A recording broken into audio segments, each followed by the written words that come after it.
Hey y'all, it's Sharla from the Hartzell Homestead, back with you on the Creative Retreat Kids YouTube channel, finishing up this month's under construction study.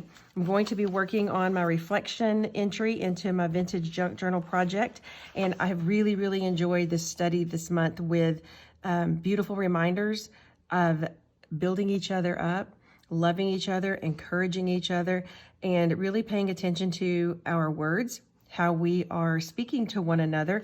Are our words, are my words, building up or tearing down? And so for my reflection, I wanted to build just a beautiful reminder using the stamp set. I have seen so many wonderful projects this month with all of these colorful little houses, and I just absolutely adore them. But I want to do one for my journal, and so I want to use a little more of a muted color palette. So I'm going to make me some houses, a little neighborhood out of some hem sheets, and just create a little visual reminder of what I'm learning from this month's study. Let's get started. Okay, here we go into fast forward mode for a little bit.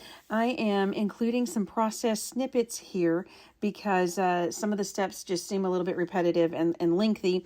And so I just wanted to kind of show you what I did along the way. To create my collage of my little hem houses, I use the rooftop and line pieces from the stamp set. This is such a fun stamp set this month.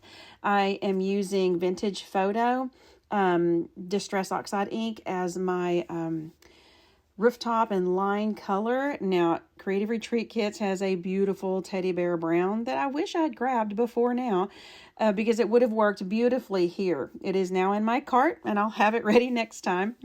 But once I get my little house shapes stamped out on my hem background, and notice I'm using a variety of different colors from different hymnals. I collect these and I love to work with them and play with them, but here I get to mix up some of the different paper colors.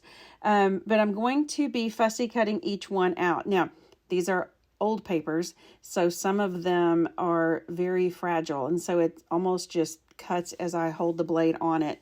But you just have to kind of be careful working with some old papers. Begin working on placing them into my background. Now, I'm building on top of what looks like brown paper sack or packaging, and you could use that. I get a lot of boxes and shipments in for my little shop, and so I have a lot of packing material, and I just hate throwing it all away. So when I can, I salvage out these wrinkled brown long pieces of paper and cut them down into workable pieces and just keep myself a stack of them. I use them for junk journaling, different crafting, decoupaging, things like that. So this one I've cut to fit into my journal. Then I'm working out on a flat surface. That way I'll be able to not kind of fuss with all of the chunkiness of the book. And when I'm finished with the entire spread, I can just glue it directly into my journal. I am using Barely Arts wet glue here to place my little houses down. I have had some trouble with taped pieces in this journal. They're letting go, and partly because of different backgrounds and things like that I've used, but also when working with hem pages or other old papers, tape runners, sticky tape type adhesives tend to pull and tear the papers. So I just opted to use this quick little adhesive, and I like the way that the small tip just kind of doesn't glob it out. It gives it a nice little even piece, and with these papers being so thin, it doesn't filter through either.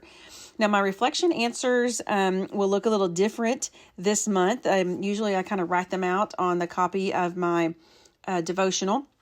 Still making a copy of the devotional and tucking it into a pocket, but I've already created a note card earlier this month and answered, and you did some reflection with the questions there.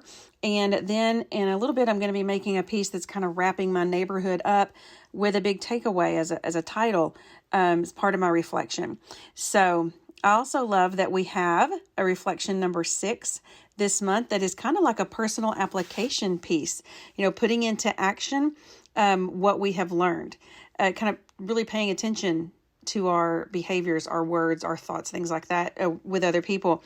And when you know it, we're in revival this week, and the first message of the week was right in line with what we have been studying with this month's devotional, reflecting on our love for one another. Do we see the needs of others? Are we aware? Are we paying attention to those people around us? Not just those that we know, not the ones that we are living with, our family members, the ones we work with, people that we're around all the time, but strangers that we meet, maybe while we're on errands, running in and out of the post office, the grocery store. Are we smiling? Are we speaking kindness? Do we say hello? Are we reflecting Christ within us with our outward behaviors? Some really great reflection things, that maybe we don't need to write all those answers down, but we do need to stop and think about those things. And it gives us an opportunity to kind of renew our spirit and, be more aware and ask God to show us places where we can reveal Him to other people, even if it isn't through spoken word, but in our behaviors, holding the door for someone, seeing if someone needs help, saying hello to people that we meet as we're going in and out of the doors places. It doesn't always have to be a long, wordy conversation or message. Sometimes people just need a quick uplift. They just need a quick smile. And are we looking for those opportunities as well? I think that's something that is good for us to all kind of step back and look at and reflect in ourselves. Now, once my little houses were in place, I brought in my Heartfelt stencil. Love this stencil. And I created some little heart smoke coming from the chimneys to represent love coming out of the homes.